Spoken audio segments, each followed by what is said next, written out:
Good evening, and welcome to this evening's broadcast. Chris Arthur is well known to many of you who have read about Capital and Marx's political economy work. Chris was for many years a philosopher at the University of Sussex. His specialism is in Marx and Hegel. He has written many papers on these thinkers, but also we should reference his self-authored book, Dialectics of Labour, with Blackwell in 1986, and New Dialectics and Marxist Capital in 2002. So when Chris writes something substantive, it's normally well worth listening to. Today we're launching his book, which has been out with Haymarket and out with Brill for the last year or so. We are looking at him. We're looking at the Spectre of Capital. Chris will speak for as long as he wishes to speak, probably around 35, 40 minutes, and then we'll have time for questions. So without any further ado, Chris, over to you. Thank you, Paul, and thank you to Haymarket for supporting this book. Now, it is a very fat book, so today's talk is certainly not going to be a summary of the argument of this very long book. Rather, I touch on a dozen points where I think I make a unique contribution. First point, however, is a contextualizing point. If one's dealing with a text, such as Capital, there are three ways of treating it. First, one may engage in exegesis. There is something about the text which is quite tricky, and scholars want to introduce new readers to the problems there, and especially if the author is relying on sources, rehearsing those sources and how it's influenced the text can be useful. The second thing you can do with a text is to interpret it. And notoriously, Marx's Capital has been subject to wildly different interpretations.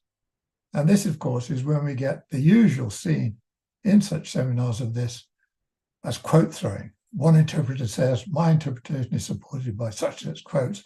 Another interpreter says, no, my interpretation is supported by these other quotes. And then the third thing you can do is reconstruction.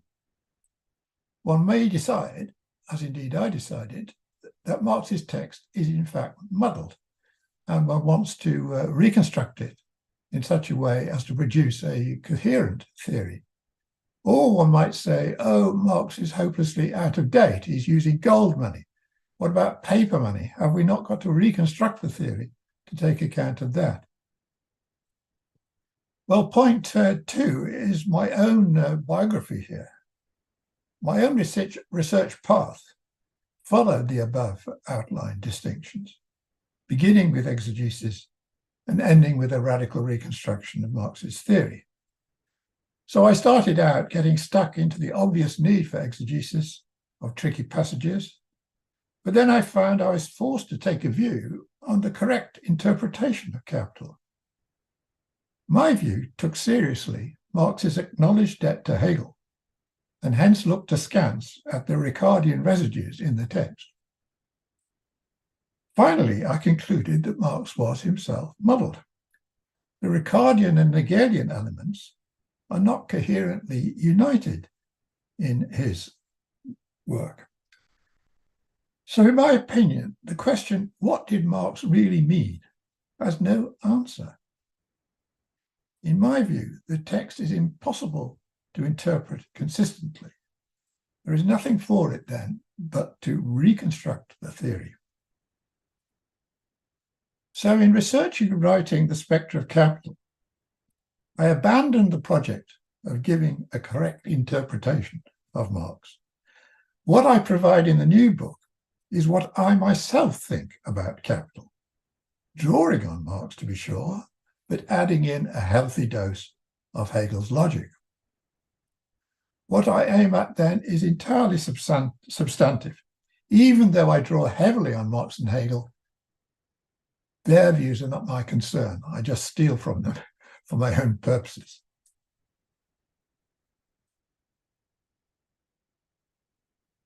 Okay, as for Marx, my most obvious difference from his Capital is as follows.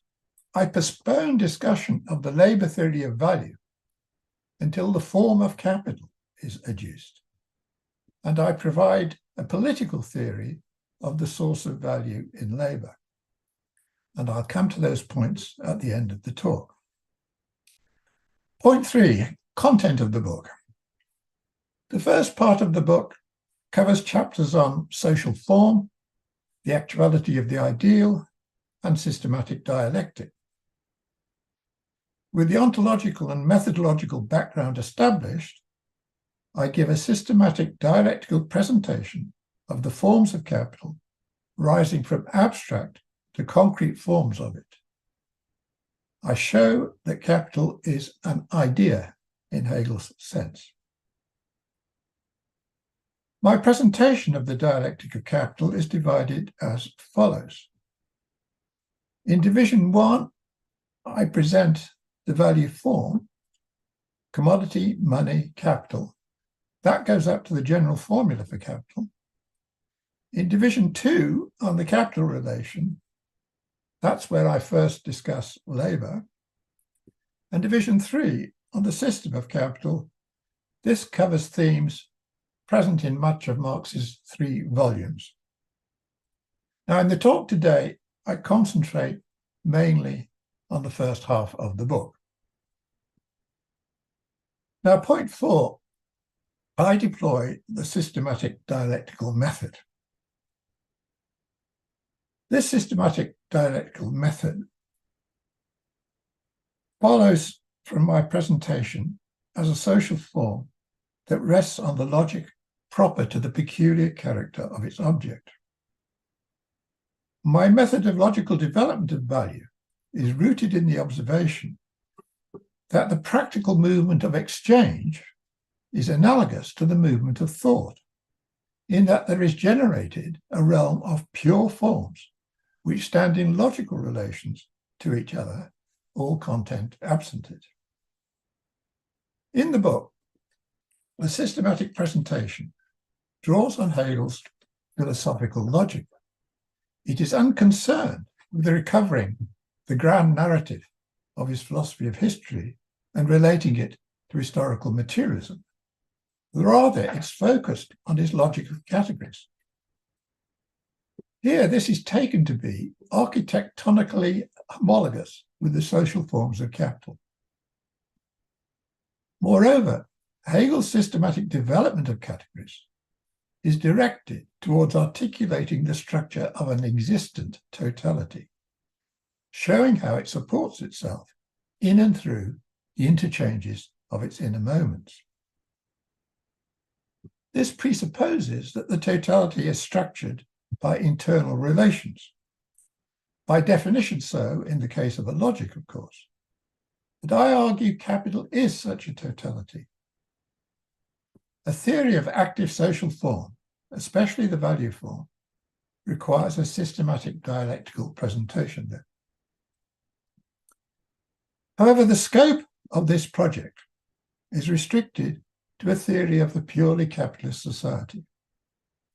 More than that, it is restricted to its pure theory or principles, as distinct from the stages of development of capitalism, on the basis of which an empirical study of an existing capital may be carried out in an historically informed manner. Moreover, it is even more restricted in that its entire attention is directed towards the concept of capital itself. Indeed, capital has itself a conceptual character. The very possibility of pure theory and of the reality of the idea of capital depends on an ontological claim about the way capital itself abstracts from its material underpinnings, constitutes a realm of pure form. The task of systematic dialectic is to organize such forms in a definite sequence, deriving one from another logically. But how is a totality pervaded by internal relations to be presented in a linear exposition? although it's natural to read a systematic exposition as one in which later categories are developed from their antecedents, this can't be the whole story, for a dialectical presentation rejects any dogmatic founding category. The progressive development is therefore not securely established on a given presupposition. There is, however, another consideration. Since the categorial progression cannot be validated as a deduction, it can only be a reconstruction of the totality. Thus, the whole, as the most complex and complete reality, sustains all the elements that make it up. Thus, theory retrogressively justifies the logical sequences from the viewpoint of the totality. Insofar as Hegel's dialectics finish with something absolute, its absolute character grants validity retrospectively to all the stages of its exposition and their relations. If the truth is the whole, as Hegel says, the moments of the whole gain validity within it. It is the whole alone that is self-subsistent. The presentation develops categories progressively, but vindicates them retrospectively. This is important to the argument of the whole book. Point 5, something about the relevance of Hegel's logic.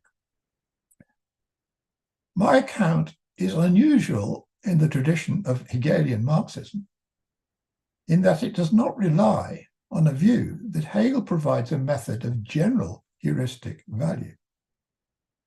Rather, it shows that even the most objectionable feature of Hegel's idealism, its apparent panlogicism, is significant, because this false ontology reflects an inverted world in which the value form achieves priority over its material bearers, and the ideal logic of capital imposes itself on human beings. An aside is relevant here on Marx's famous afterword, in which he says that he was guided by Hegel's dialectic, but that as an idealist dialectic, it needed putting back on its feet. I argue contrariwise. It is capital that is an upside-down reality. So an upside-down philosophy is a good fit for it. It is of the first importance, then, that I am not applying Hegel's logic to a given material. Rather, I find that if all use-value considerations are absented, exchange itself generates pure forms parallel to Hegel's logical categories. The transcendental sphere is therewith constituted throughout the space of exchange. An ideality which reduces the absented sphere of use value to its sublated origin. Nonetheless, the virtually absented field is yet required as the material bearer of the ideal one. But in exchange forms, a new ontological level is posited beyond that of material use value.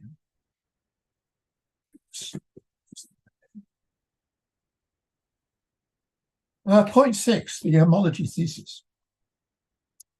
How can the form of capital map Hegel's categories? Of course, the exchange forms have their own specificity, in that sense not identical with Hegelian thought categories. But nonetheless, in virtue of their origin in practical abstraction, they and their relations are homologous with the pure thoughts adduced by Hegel. However, Hegel addresses a universal domain, whereas ours is very specific. But I say that the difference in the range of domain still allows for practical abstraction to leave pure forms. So I argue its forms are as pure as those of Hegel's logical ones. Following capital's inner logic is what I aim at in my presentation. But it traces the dialectic of the object's own presentation of itself. Theory reproduces capital's self-presentation. This book exemplifies the homology thesis, namely that the logic of capital may be exhibited by reference to Hegel's logic. I take the architectonic of both orders to be in part the same. Despite its practical origin, capital is yet logical in form, hence it's relevant to compare it with Hegel's logic. Just as an aside here, I do differ radically from Hegel on the starting point. He begins his logic with being, I begin with nothing. I have a whole chapter on that in the book, but I apologize that it's impossible to present that here. You'll just have to go away and read it. But how exactly is my comparison with Hegel made? On page 4 to 5 of my book, I have a chart of correspondences. To begin with, the commodity. I argue that in order to understand the commodity, we can fruitfully deploy Hegel's doctrine of being. This pertains to exchange in its immediacy, where value is implicit and in germ in commodity relations. The leading categories of being are quality, which in our case is exchangeableness, quantity, the number of items in the bargain, and measure, a commodity drawing in exchange an amount of another, therewith gains a measure of itself, of what it amounts to. Now, money. Money, in my opinion, requires for its understanding Hegel's doctrine of essence. It pertains to exchange in its reflection and mediation, the showing forth of value in money. The leading categories of essence are existence, appearance, and actuality. Money is the actuality of value. Third division, capital. To understand capital, we must deploy the doctrine of the concept. Here we find the return into itself of value in capital. The leading categories of concept are the subjective concept, that is the price form, the objective concept, that is actualized in exchange and circulation, and the idea, that is capital, as its self-valorization drives it to accumulate itself. However, notice that I use up the categories of the logic simply to reach that of the general formula for capital. Why is this? Now, the logic is only part of Hegel's system of philosophy, and it is precisely that part in which, because thought deals only with itself, there are no obstacles to its free movement. It is in its native element. But this is certainly not true of the other domains Hegel attempts to logicize. Here there is always to be reckoned with otherness, contingency, finitude, and alienation. The absolute wins its freedom in the real world, not in self-contemplation. It must engage in the strenuous labor of the negative, he says, in which it becomes lost to itself and becomes restored to itself only through recognizing itself in this otherness. Just so, the form of capital must appropriate the material economic metabolism. So the analogy with Hegel's turn from logical truth to the reality informed by it is that the pure forms of value sink into the world of production, exchange, and distribution. That's what I explain in divisions 2 and 3 of the presentation. Now, this view of mine on the pertinence of the logic is unique to me. If, for example, one was to look at Tom Sakeen's book, which has just been republished by Brill, you'll see that he tries to spread all the categories of the logic over the entire 3 volumes. And I have a critical review of his attempt, which you can find on the Marxism and Philosophy website. But I will give him credit in the sense that he did try to work the homology through, but in my opinion, his effort doesn't work. Point 7, now I give an illustration a retrospective vindication in the turn from being to essence. In brief, goods entering the circuits of exchange become determined as commodities. Their quality as exchangeables requires a complementary quantitative dimension if bargains are to be struck. Exchangeable commodities can only actualize themselves through a bargain in quantitative form. Conversely, the quantitative ratio, practically uniting them in the bargain, actualizes their common character as exchangeables. The ratios of such quantities given in exchange is thus implicitly a measure of exchangeability, i.e., their value in exchange. So the measure of exchangeability of a commodity is defined as its exchange value. This exchange value of a certain commodity is necessarily given in another specific commodity. However, the rate of exchange taken by a commodity differs for every commodity related to the given commodity. For a commodity has many exchange values, so many measures, yielding a series of specifying measures, given in qualitatively different ways. If a genuine measurable is to be posited, it must exist in a form that is indifferent to the measuring rod by which it is measured, to all the specific exchange values, which are all equivalents of one another as its measures. Yet as such, they are in a kind of unity as substitutable measures. This leads us to consider whether we may presuppose that underlying them all is an immanent magnitude common to them. But such a distinction is characteristic of the categories of essence. At the level of being, the aim was to say what a commodity is. But if commodities are to subsist in an orderly universe, then we must presuppose that underlying them there is something common to them, an immanent exchangeability. Immanent exchangeability I term value when considering that transition to the logic of essence, so that I speak of value as the essence of a commodity. Thus, it might be that value as such lies behind the set of exchange values. If it were presupposed that value is the essence lurking within the shell of the commodity, then it certainly would appear in exchange values. But whence this value? The worry here is that value is my abstraction, an external reflection by theory on commodity exchange. But the movement of commodities themselves must show that value determines itself to be of the essence of commodity relations. Such actuality of value is finally posited only in the money form of value, I argue. Money, as value in autonomous form, then shapes commodities as values.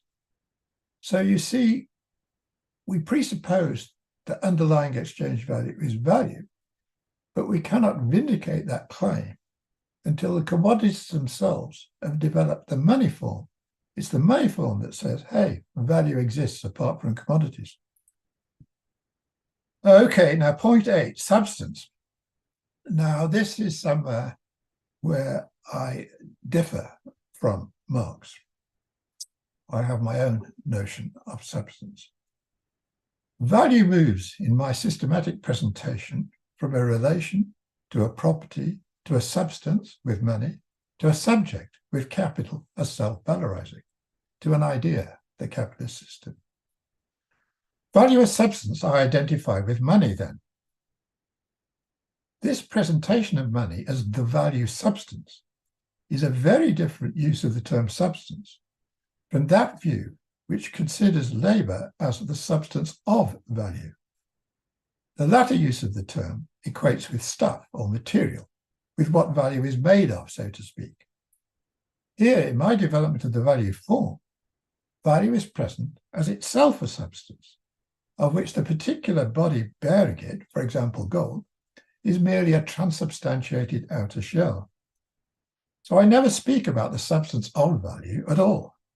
because I consider value as itself a substance, and there cannot be a substance of a substance. When I treat value as substance, this is a very technical sense of substance. It is not to align it with common or garden substances, such as matter or mind. Well, here we're constructing a scaffolding of pure categories. The substance here exists simply as pure form within this dialectical development. It retains, though, the basic definition of substance as that which exists on its own account. It isn't further specified of a kind of substance, whether physical or spiritual.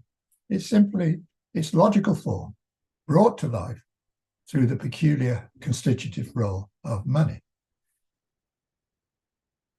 I further argue that the valuing of a basket of commodities in a single sum of money shows the unity of value with itself when the notionally separate values of commodities merge.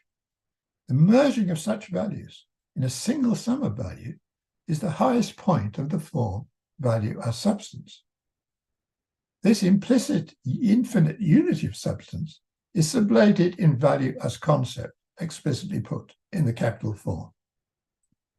I then show that value as substance, money as money, becomes subject, money as capital. Point 9, measure. But how is the value of commodities measured in money? Before deriving the money form of value, I was concerned only with the surface form of measure, namely that of exchange value, the value of a commodity specified in a different commodity. Here I must draw attention to my correction of Hegel on measure. He deals with it in his doctrine of being. But there he not only deals, like me, with specifying measure, he also brings in what he calls real measure. This is a mistake, because that goes behind the surface forms of measure in order to measure an imminent magnitude. But that kind of measure obtains only at the level of essence.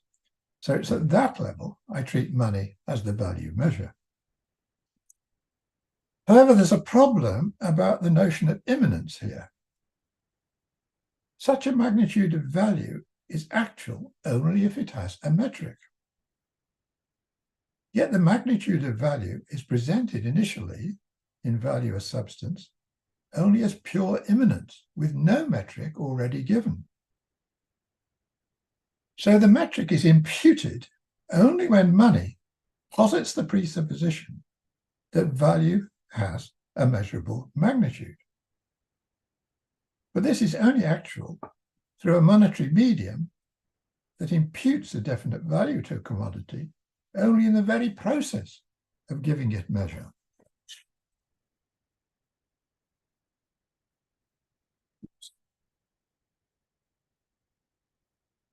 So I argue that money is the proper value measure, and hence that it serves as the real measure of commodities' value. Point 10. One of my biggest differences from Marx is that I postpone any talk of the labour theory of value till well after he does it. I postpone it until the form of capitalist production is adduced. Now, why? What about Marx's chapter 1? How does labour feature there? Well, the claim is that the commodities in chapter 1 are labour products. That led Frederick Engels to suggest that chapter 1 of Capital, since capital itself isn't mentioned, must be simple commodity production. Now, I think that that is a big mistake of interpretation. Nowhere ever does Marx use the phrase simple commodity production. It's just not present in his discourse. I've written a whole article about that, and you can find it on the website Marx, Myths and Legends. One thing that's wrong, I think, with simple commodity production, if one was to entertain such a model, is that I see no reason why exchange should be in accordance with labour times. If one took Adam Smith's hunter and fisherman, the fisherman might simply prefer life on the river to the darkness of the forest. He wouldn't have to exchange in accordance with socially necessary labour time if that was the thing that was most important to him. It's only in capitalism that your tea break gets measured. Time is money in capitalism. So I don't think the notions of socially necessary labour time would make much sense in a simple commodity production model. Now, a more subtle issue is that Marx in chapter 1 goes on to identify practically value with labour on the grounds that that is common to all commodities. Well, it simply isn't common to all commodities. Land, for a start, unworked land. Clearly, it's bought and sold and rented and hired and so on and so forth, but it's not a product of labour. What happens here is what I call the overshooting problem. We have all of these private producers trying to convince people that their product is socially required. Somehow there has to be a way in which all these private labours become social labours, and so through exchange. But this overshoots the problem because, as I just said, not only are private labours united in exchange, but lots of other stuff that aren't labours also get united in exchange. So the problem is overshot. So I say, let's not talk about labour until we've turned to production. So the most abstract level of analysis of the value concept is that of a pure form of association through exchange, devoid of content, regardless of utility, labour, or anything, just a pure form. Hence, it should be possible to present a value form derivation of money and capital without simultaneous reference to the commensuration of labours. Theoretical priority must be accorded to form. It is the practice of exchange that establishes the necessary social synthesis, namely the value form, in the first place, before labours expended may be commensurated in it. I make a transition from circulation to production by arguing that value is better grounded if capital itself takes charge of producing and marketing commodities. Point 11 is on time. If capital posits itself as the originator of the values it rests upon, then the only way of giving this notion determinacy is if material production is taken in opposition to itself as the mere carrier of the ideal movement of capital. Thus, I take the movement of capital as the simple activity of positing value, and its determinate being is found in the time of that very movement as its necessary basis. It's important that, in line with my method of exposition, I began with the synchronic value relations of commodity equivalents. Yet to ground the diachronic actualization of value, we now turn to the time of capital, specifically as it is forced to take a definite time to produce commodities. The value of these commodities then gains reality on the market as the various times of capital are commensurated synchronically with each other in the space of circulation. The immanent dimension of value is time existent in the process of positing new value added. Value added defines itself through a necessary relation to how it came to be, with reference to time that has passed. The act of positing value results in its own fixity in the resulting value. This result must have a material product to inhabit, but what counts is the social form of value, hence absenting its determinate material features and reducing it to nothing more than the result of the activity of production. Value is simply what has become from the unrest of its becoming, its conclusion in finite determination, abstracted from its contingent use-value support and the material labour process that generated it. I said earlier that value as an immanence has no metric until the latter is brought into existence by money. Here I stress that the process of positing value is again mere immanence.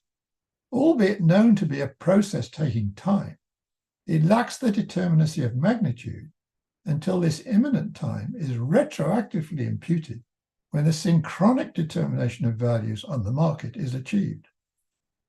The immanent diachronic dimension is transformed into value with determinate magnitude only through its commensuration with other such times in the space of exchange. Thus time turns to space. Dialectically, the being of value becomes determinate only in its being for another, only in the encounter of one commodity with others that recognize it as valid. The shock of the encounter transforms the indeterminacy of time, immanent, to a determinate magnitude of value. So the truth of value requires both dimensions, diachronic and synchronic. Nothing is in truth produced other than the materiality of use value when value positing takes the shape of the pure form of activity. How can there be plenty of nothing? This raises the issue of determining the magnitude of value. What is the immanent determinant of the magnitude measured in money terms? The answer is that this nothing is a determinate nothingness resulting from the positing into fixity of the restless process of its becoming, a cessation that sublates its origin. It preserves the process in the product as a definite magnitude. The only measure of such activity is the time it goes on for. The dimensionality of the source, time, is simply given a different categorial status in the produced commodity as finite result of so much time that has passed. A crystal of precipitated time, the fixing of time past, is the magnitude measured in money. The time the production process takes becomes fixed as the time taken. So value is not made out of something other than itself, but it comes from itself in motion to itself then taken in fixity. What is an external, quasi-causal determinant of value is the concrete time of production, conditioned by the mix of labour and means of production that every product embodies. However, these times must be transformed into times that capital counts as socially necessary. Point 12, abstract labour.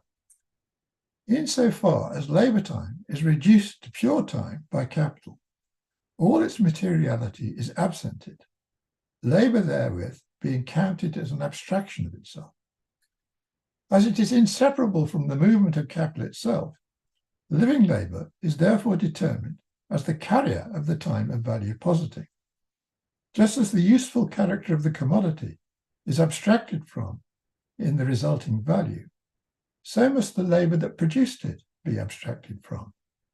Labour enters into value not as abstract labour, but rather as its concrete reality is abstracted from. The value form is imposed on living labours as an alien universal, identifying them against their reality as concrete, rather than elucidating a generality they already have. The form of abstract labour arises through the reflection on the labour process of the unity of production established by capital on the ground of pure time.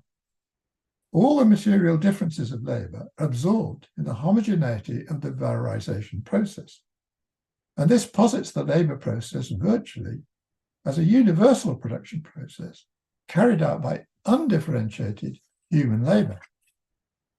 It is not at all obvious that labour as such should be measured by its duration, but it is necessary that pure activity exists solely in the dimension of pure time.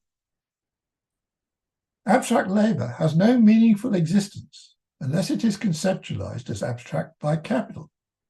It is in truth capital that carries through the absurd reduction of concrete labours to abstract, when it counts concrete labours as merely instantiations of their most abstract essence, a characteristic idealist inversion, of course. However, in order for capital to move freely in the production process, it must secure the real subsumption of living labour. Then living labour is posited as the use value of capital. But labour is potentially recalcitrant to its exploitation for capital's purposes. Capital, apparently self-analysing, is grounded on a dialectic of negativity, wage labour being in and against capital. Moreover, a labour theory of value obtains only in the context of capital, the capital relation, I argue. For it is the real or potential recalcitrance of the labourers to capital that justifies the theoretical attribution of value to labour and the reduction of other determinants of price to a secondary status. Moreover, only in industrial production is surplus value grounded in its exploitation. Even if we assume that value comes from labour, there's still the question, why labour? Some say disutility of labour. Some say creativity of labour. I say recalcitrance of labour to its appropriation by capital. It is capital's toil and trouble in subsuming labour, forcing labour to work, that is the key socio-political dimension of economics. The last point, a quick summary of the chapter on the spectre.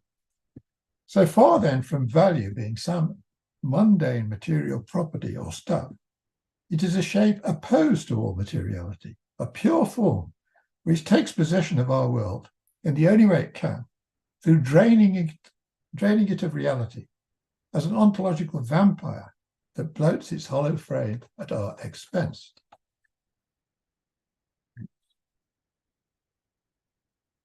It is precisely its homology with the forms of logic that shows capital is an inverted reality, systematically alienated from its bearers, an object which in its spiritualization of material interchange and practical activities into the heaven of pure forms virtually incarnates the idea.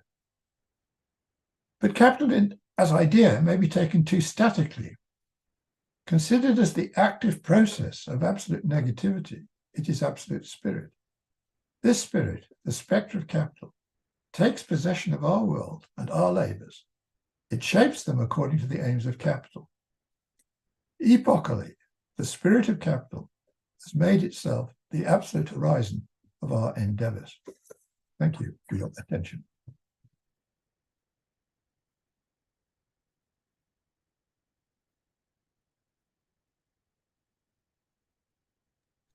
Thanks very much, Chris. I'm going to ask a couple of general questions first, and then we'll see what the audience come up with. And for those viewing, please put your questions in the YouTube chat, and I will ensure Chris gives them his attention. I suppose what's striking about the book is that you are doing something genuinely dialectic, which is you are abstracting a particular logic and a framework or scaffolding of pure concepts. At the same time, you constantly leave open the notion that materially these things will instantiate in a diverse set of forms. Is that how you see it, or am I reading it wrong? Yes, that's right. I argue that at the very outset, one has to draw attention to the fact that there's a genuine split between materiality of the economy and the ideality of the economy. These forms, commodity, money, and capital, formally determine, I argue, material production. Now, what I didn't say in the talk is that although this makes it sound as if the ideality is dominating materiality, the very fact that capital has to sink into production, circulation, and distribution means that it becomes open to determinations from the material side. If workers didn't produce more than they consume, capital would just spin in a void. There has to be a surplus labor. There has to be a surplus product. And although capital is the drive to decrease socially necessary labor time, that still involves the managers racking their brains as to how to make the workers work faster and harder. So the material side and the ideal side kind of interpenetrate in a rather unhappy combination. Capital needs the material side, but it's frustrated by the material side when the machinery breaks and the workers go on strike and so on and so forth. So this effectively is a central contradiction of capitalism. Yeah.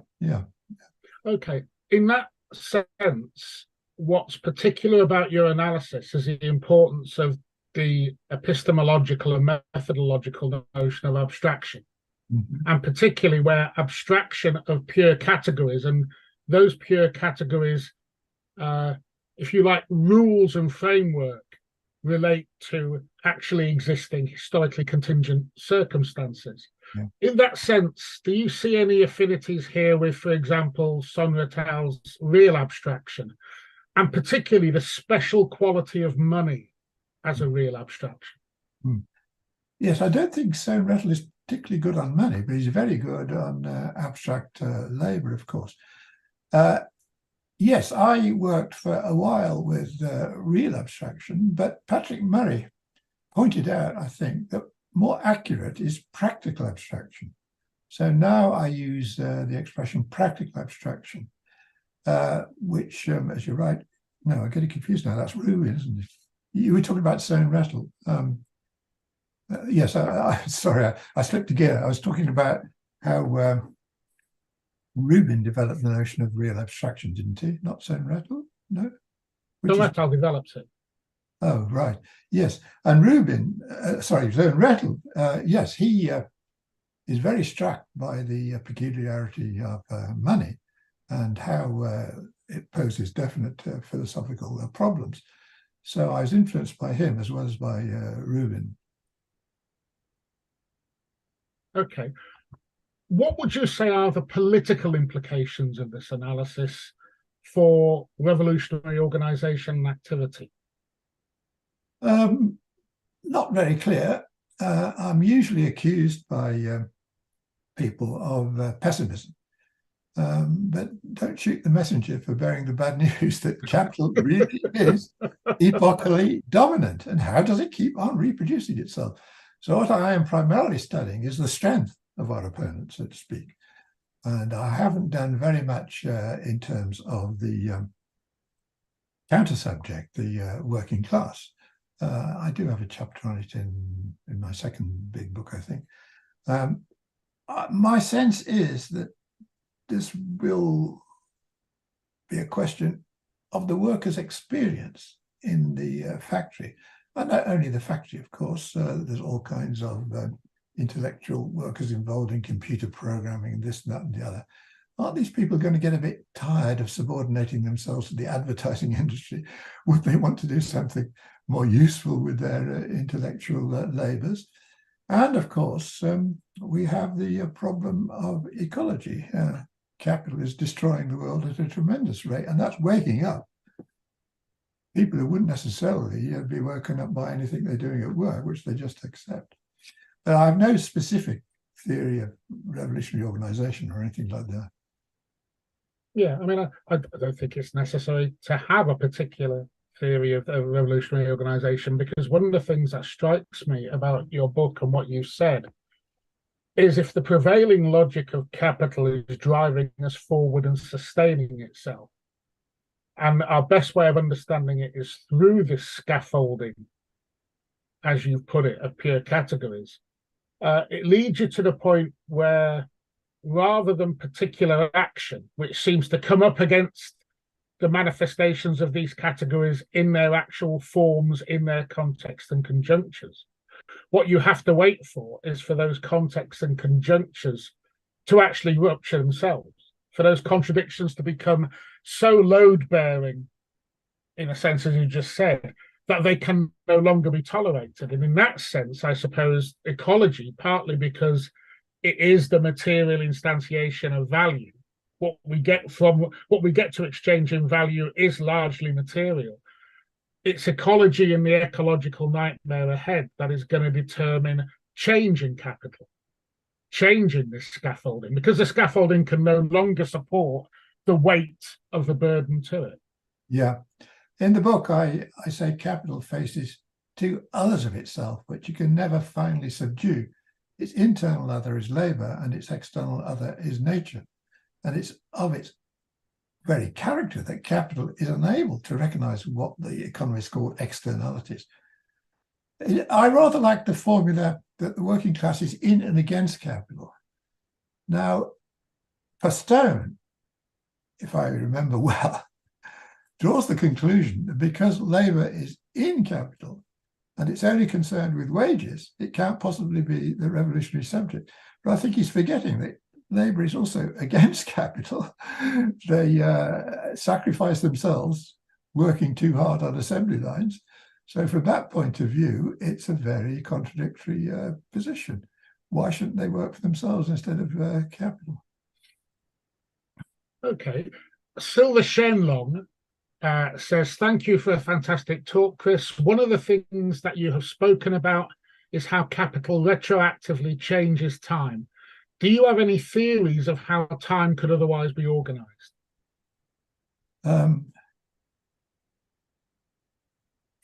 Not especially.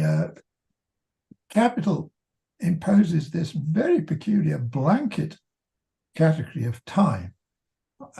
The only thing that counts is getting stuff to the market as quickly as possible. So from that point of view, it ignores whether the work is pleasurable or not pleasurable. It ignores whether it's useful or not useful. I mean, Marx himself said at the beginning of Capital, we're producing for needs, but we don't care if these are imaginary needs. So there's a whole book to be written, obviously, how capital subsumes need and creates artificial needs and branding and all of that rubbish, which I don't actually go into in the book. So when one's talking about time, Marx has some interesting things to say, particularly in the Grundrisse. He says that those people who say, oh, we mustn't do any of this labor, it's really horrid. Marx says, no, labor, if it's creative, and if the time that you spend on it produces something worthwhile, no, that's a good use of labor time. From that point of view, he tends to criticize some of the utopians for not recognizing that hard work can actually be required. I also think that the ecological issue comes in because what you get from the Grundrisse is still the idea, I think, that one should drastically reduce the working day and make time available for free creative activity, art or whatever. But I think that when one considers the shortage of finite resources, we may want to prioritize the saving on scarce resources rather than the saving on time. Okay. Breaking Ground asks, can you expound on the concretization of abstract labor value in ossified commodity form? How such idealized forms drained of value appear in spectralizations of materialities, and gives the example of racial capitalism.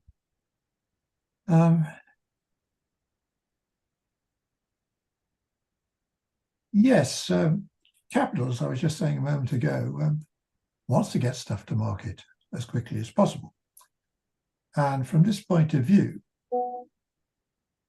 it is indifferent to whose labor it is when questions of time are considered.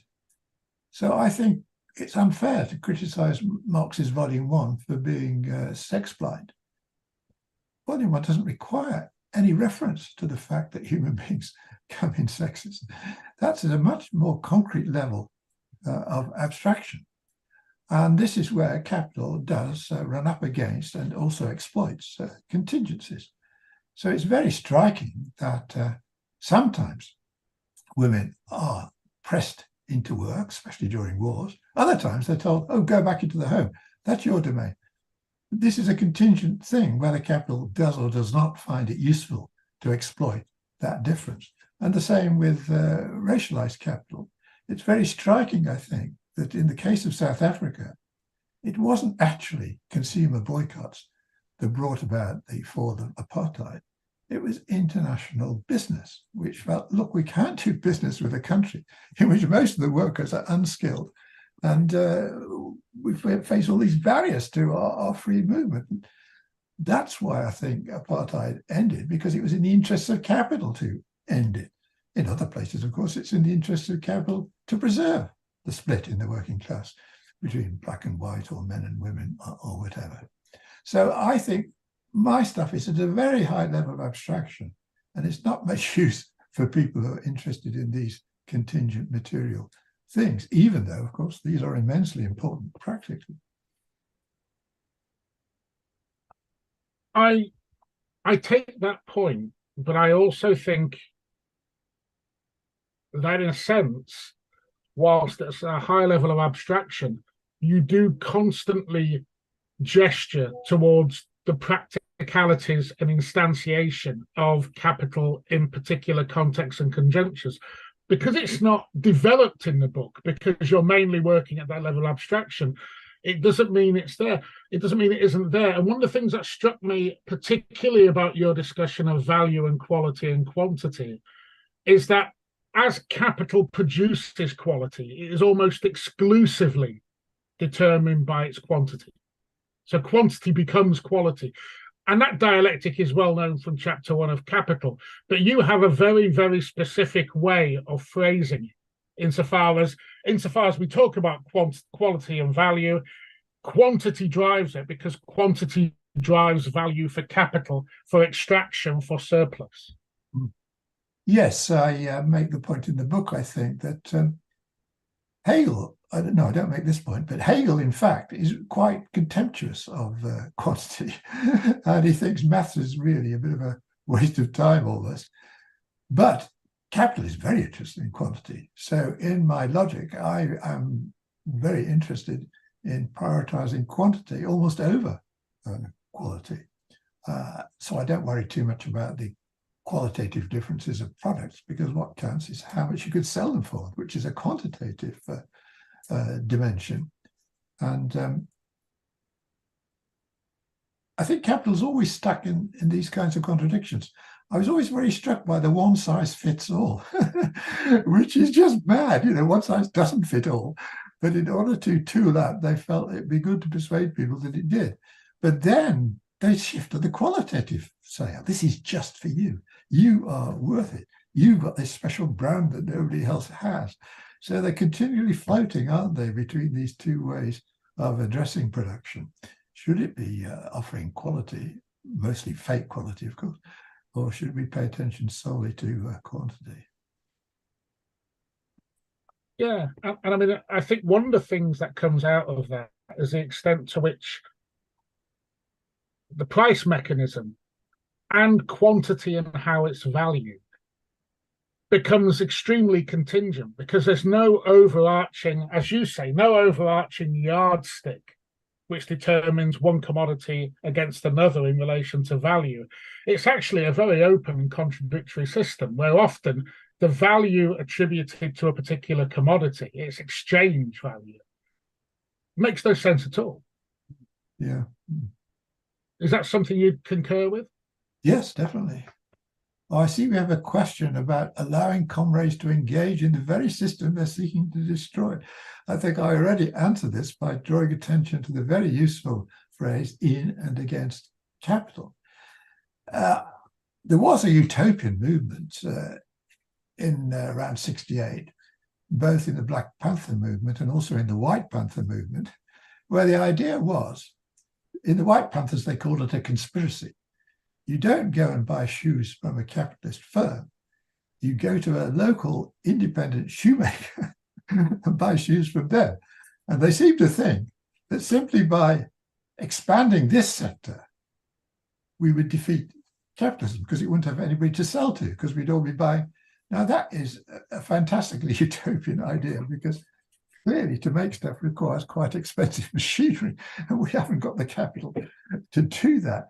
So I think that utopian perspective is out of order. We have to, as the man says, stay within the system and see if we can do something to transform it towards more useful purposes. Same, of course, with the state. in and against the state. I mean, on the one hand, nothing is more depressing than going to ask for welfare from some indifferent bureaucrat. But on the other hand, we want the state to increase welfare benefits, don't we? So we have to engage in political struggle through the Labour Party or what have you. I mean, just to say that that last question was from Jason Quillanton, and it was a statement: capital begets capital and is thus the weakness of allowing comrades to engage in a very system they are seeking to destroy. I suppose, to speak against that, there is, and I think your work again can be cited in this respect, when you actually produce a system which is, or when a system is produced that is self-reflexive between its pure categories and its actual instantiations, whatever comrades do in that system is bound to have a degree of working within it. Oh, yeah. And there's a sense in which a lot of revolutionary politics seeks to say work against. But it does fall into these utopian traps where, for example, somehow we think artisanal forms under capitalism have some strikingly different identity to mass production.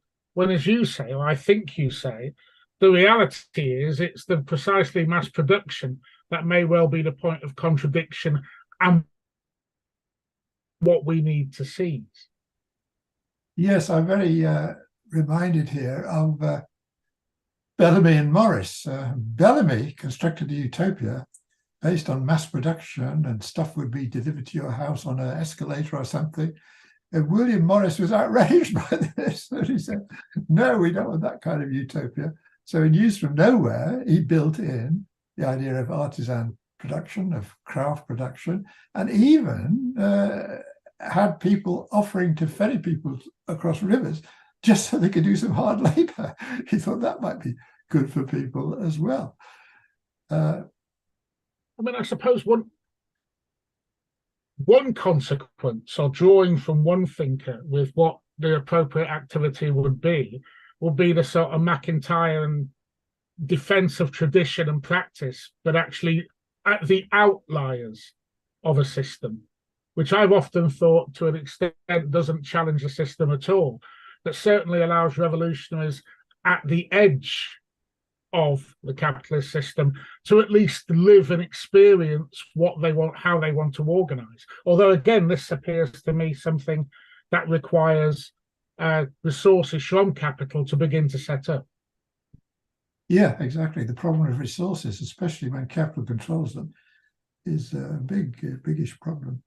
But I haven't thought much about the internet utopia. I mean, people have said that through the internet, we can make horizontal connections, which somehow allow us to bypass the dominance of capital, but I haven't thought about that issue. I mean, one of the things that strikes me about that when we think about contemporary discussions of AI and discussions of how the internet is run through particular forms of algorithm which privilege capital, is that metaphorically it's very much what you're talking about. There are certain pure categories behind systems which effectively are the logic of that system, and therefore that system can only work to an extent in that way. So, I mean, a simple example, if you're Googling, you're going to start the Google on the terms of capital, and you're going to have to go quite a way down Google's references before you find something meaningful that isn't subscribed to by Google. Mm-hmm. Mike Lafferty has a question. Do you have comments on recent developments in finance and the money form? No. What I do in the book is that I have a chapter on absolute capital, by which I do mean the money form and finance. I mean, one of the things that I find very striking is credit money. In the book, I follow Marx by developing, first of all, commodity money, gold, for example. And then I find reasons at the end of the book to say properly capitalist money is credit money. But what's interesting about credit money is that it comes from nowhere. I want to build a better mousetrap. So I go to the bank and I say, please give me some money to build my better mousetrap. Do they go down to the vaults and find some gold to give me? No, they don't. They have a ledger. And one side's debits, one side's credits. large amounts appear in both of these columns because they balance off. Nobody's especially worried yet. And so something has been created from nothing. I find that absolutely amazing. And of course, once you get derivatives, you can very soon lose sight of the fact that somebody at the end of the day has got to be generating the surplus, which all of these people are seeking to appropriate through their ever more parasitic activities. And the big crash of 2008, I mean, that was a result of people just losing track of where the real basis of the economy was and thinking they could endlessly expand these derivatives. Silver Shen Long has a couple of other comments. How do you think the idealization of a form drained of value that Breaking Ground mentioned relates to neoliberal ideologies of the entrepreneurial subject? Oh, I'm not too familiar with these neoliberal ideologies. I remember Hayek was he was a liberal rather than neoliberal.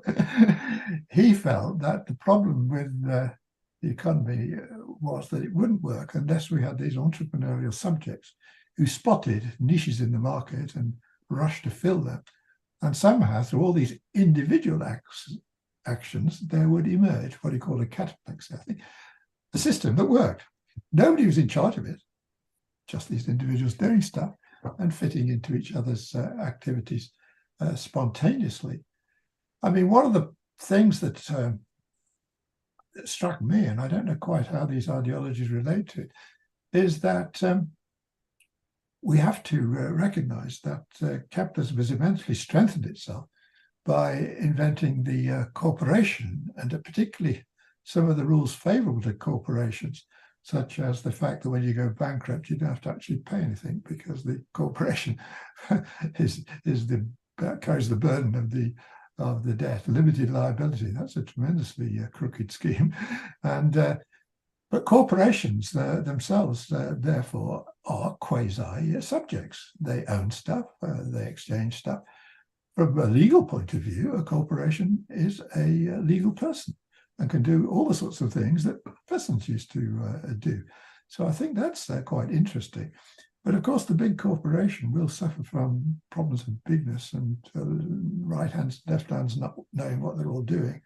And you get to the top of the corporation, some kind of insane person like Fred the Shred or the Lehman guy, I mean, who could just wreck a whole corporation through their stupidity.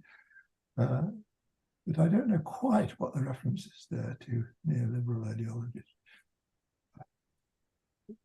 Okay.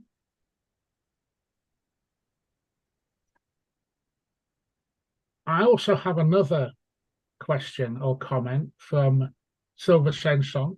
Also, have you read Soa Mao's book, Mute Compulsion? And if so, do you see any resonance with your work? Don't think I know that book. No. What's it called again? Mute Compulsion of it's Mute Compulsion. It's Soa Mao's book, Mute Compulsion of Capital. Mute compulsion of the workers, you mean? Yeah. With mute compulsion as capital overall. Oh, no, I don't know this book at all. What's it arguing? Let me just bring it up.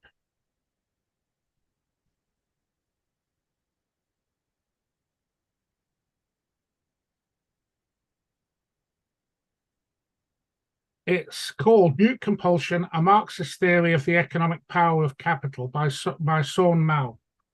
Oh, no, I don't know that at all. I mean, Marx, of course, famously spoke about this in connection with why the workers turn up to the factory and get exploited, because there's a mute compulsion. They are, regardless of their own dislike of the work, forced to work because they're compelled to do so by the need to earn a living.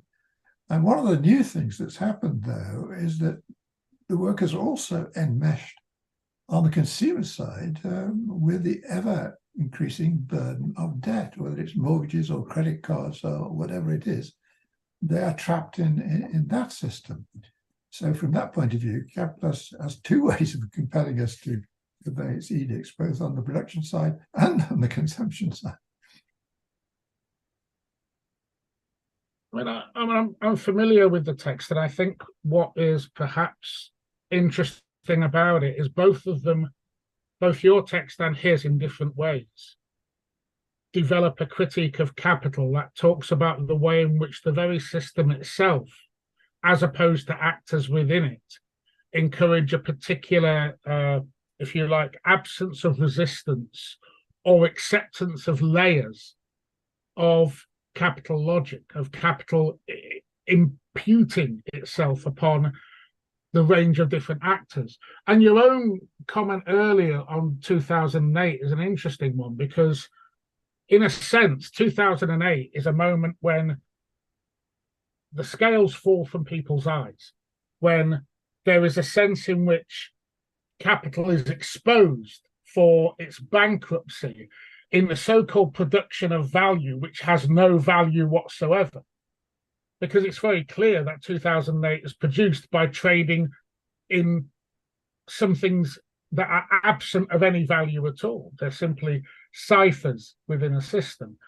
And yet at the same time, although there is a brief explosion of activity, the system rights itself to the point where even 3 or 4 years later, bankers are saying, get off our backs, it's not our fault anymore, these things happen, you want to produce value for yourself. Oh yeah, mute compulsion, one should recognize, acts on these firms themselves. The capital logic will take its revenge on anybody who steps out of line with regard to coherent policies of investment. And of course, the managers, they have to pay attention to the bottom line if they want to keep their job. So they have to act in accordance with capital's dictates. I was very struck by a story, I think it's in Marx's Capital, about the Wedgwood pottery. And they were employing child labor, but they were good Quakers. So they thought, oh dear, child labor, we shouldn't be doing that. But the only way they could think of to stop it was to send a delegation to Parliament, asking Parliament to tell them not to do what they don't want to do anyway, but which they felt they had to do to stay competitive in the market. So Marx, I think, again says in the preface somewhere, doesn't he, that it looks as if I'm painting the capitalists and the landlord in not a very rosy light, but they are just tools of the system. And in the book, he says they're just the character masks of capital. It's no good blaming the capitalist for being a capitalist. If he didn't act like a capitalist, he soon wouldn't be a capitalist. So the capital logic takes precedence all the way up. I wonder if I can ask you what might be a complicated question. The book substantively would have been written, you've said yourself in the past, it's been written over a long period of time. Yeah. But it's been in print now for 13, 14 months, first with Brill and then with Haymarket. And for at least a year before, it's going through the process of being produced. So you have a sort of 2-3 year reflection upon the book as a finished manuscript. What would be your criticisms of your position, and what has changed about your thinking, if anything? Well, it's such a long and complicated book that I don't resile from the book overall, but certain particular passages or certain particular terms were not very clear. So I have written a few afterwards to follow the great man. And on my site, you can find a document. I think it's called Afterwards, isn't it, on my site? And there I give half a dozen clarificatory remarks about things which I think were not very clearly presented in the book. But the overall argument and the leading categories I stick with. These are just clarifications, not changes in substance. Okay. What sort of criticisms would you anticipate would come from Marxists reading this book? Well, I'm sure a lot of people won't like the idealism. They would want to stick with the old view that Hegel was a bad influence and they would try to interpret dialectic in some sort of materialist fashion. I've never been very impressed by materialist dialectic. The good things in it are sensible things which anybody could recognize without reading Hegel. I mean, look for connections, look for holes, look for reflections. I mean, most of the stuff I think is good, but not especially weird, as it were. Whereas Hegel really is weird. And what I'm saying is, the very way in which Hegel is weird is exactly the way in which capital is weird. And an idealist logic, therefore, we can deploy. We don't have to say, oh, away with Hegel, let's do materialist logic, because capital is so peculiar that you need that idealist logic in order to follow what it's up to. But there were in the past certainly real scientists who found reading up about dialectic useful, particularly in the 30s. There were a load of such people. Okay, I think we've come to the end, or towards the end of the broadcast. I have put in the YouTube Chris's website. I would strongly advise you to visit it. It's very generously filled with material which I think people would find very useful, including Chris's thoughts on the book itself and on essays based on his previous work which leads up to this. So that's on the YouTube chat if you want to get into that. Thanks very much, Chris, indeed, for this presentation. I think it's an interesting and provocative book, and I think it's a book that gets you, as all really good books should do, to think very carefully about those things you've previously, let us say, taken as read in your everyday analyses. And it's always good to have that shock to the system to make you rethink and think again about those basic categories and about the ideas behind the critique that we have. So thanks very much indeed. Thanks very much for those. Sorry, go on. Thank you for inviting me. Our pleasure. Please support Historical Materialism, the journal and the book series. It is a series run by a militant Labour editorial board with very, very limited resources. So if you can donate and give, by all means do. Please subscribe to the journal. It is a very generous journal for its price, 4 large tomes every year. And of course, we have the book series, of which Chris is one of the most recent contributors. Thanks very much for watching, and have a good evening.